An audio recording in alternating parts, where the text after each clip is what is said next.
metode ilmiah ada 4. Yang pertama, karakterisasi atau pengamatan dan pengukuran. 2. Hipotesis atau penjelasan teoretis yang merupakan dugaan atas hasil pengamatan dan pengukuran. 3. Reduksi atau deduksi logis dari hipotesis. 4. Eksperimen. Kriteria metode ilmiah. Agar suatu metode yang digunakan dalam penelitian disebut metode ilmiah, maka metode tersebut harus mempunyai kriteria sebagai berikut. 1. Berdasarkan fakta. Keterangan-keterangan yang ingin diperoleh dalam penelitian, baik yang akan dikumpulkan dan yang dianalisa, haruslah berdasarkan fakta-fakta yang nyata. 2. Bebas dari prasangka. Metode ilmiah harus mempunyai sifat bebas dari prasangka, bersih, dan jauh dari pertimbangan subjektif. 3. Menggunakan prinsip-prinsip analisa. Dalam memahami serta memberi arti terhadap fenomena yang kompleks, harus digunakan prinsip analisa. Semua masalah harus dicari sebab musabab serta pemecahannya dengan menggunakan analisa yang logis. Fakta yang didukung tidaklah dibiarkan sebagaimana adanya atau hanya dibuat deskripsinya saja, tapi semua kejadian harus dicari sebab akibat dengan menggunakan analisa yang tajam. 4. Menggunakan hipotesa. Dalam metode ilmiah, peneliti harus dituntun dalam proses berpikir dengan menggunakan analisa hipotesa, harus ada untuk menentukan persoalan serta memadu jalan pikiran ke arah tujuan yang ingin dicapai, sehingga hasil yang ingin diperoleh mengenai sasaran yang tepat. 5. Menggunakan ukuran objektif. Kerja penelitian dan analisa harus dinyatakan dengan ukuran yang objektif. Ukuran tidak boleh mengada-ngada atau menuruti hati nurani. Pertimbangan-pertimbangan harus dibuat secara objektif dan dengan menggunakan pikiran yang waras. 6. Teknik kuantifikasi.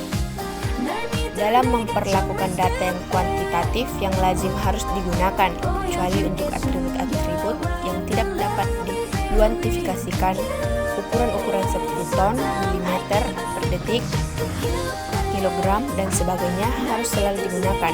Jauhi ukuran seperti sejauh mata memandang, sehitam aspal, sejauh sebatang rokok, dan sebagainya. Kuantifikasi yang termudah adalah dengan menggunakan ukuran nominal, ranking, dan rating. Karakteristik metode ilmiah. 1. Bersifat kritis analitis. Artinya, metode menunjukkan adanya proses yang tepat untuk mengidentifikasi masalah dan menentukan metode untuk pemecahan masalah. 2. Bersifat logis. Artinya dapat memberikan argumentasi ilmiah, kesimpulan yang dibuat secara rasional berdasarkan bukti-bukti yang tersedia. 3. Bersifat objektif, artinya dapat dicontoh oleh ilmuwan lain dalam studi yang sama dengan kondisi yang sama pula. 4.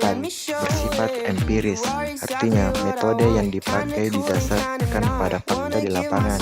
5. Bersifat konseptual, artinya proses penelitian dijalankan dengan pengembangan konsep dan teori agar hasilnya dapat dipertanggungjawabkan. Langkah-langkah melakukan metode ilmiah. 1. Menyusun rumusan masalah. Ketika kamu ingin melakukan penelitian dan mencari jawaban, maka langkah awalnya ialah dengan menemukan masalahnya. Masalah tersebut bisa beragam, ada yang ditemukan di dalam hal yang akan diteliti, di lingkungan sekitar, di makhluk hidup maupun benda mati. 2. Menyusun kerangka teori. Langkah selanjutnya adalah mengumpulkan keterangan berupa informasi secara teori atau data lapangan yang berhubungan dengan permasalahan. Pengambilan informasi tadi dapat dilakukan melalui buku-buku, internet, atau jurnal penelitian yang bersangkutan. 3. Merumuskan hipotesis. Ketika kita telah merumuskan masalah dan mengumpulkan berbagai teori, maka kita akan mulai memikirkan jawaban tetapi belum sepenuhnya yakin. Jawaban tersebut disebut hipotesis atau dikenal sebagai jawaban sementara. 4. Melakukan eksperimen.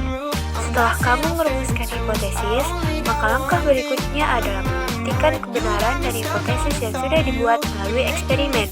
Eksperimen dilakukan oleh peneliti sebanyak yang dibutuhkan.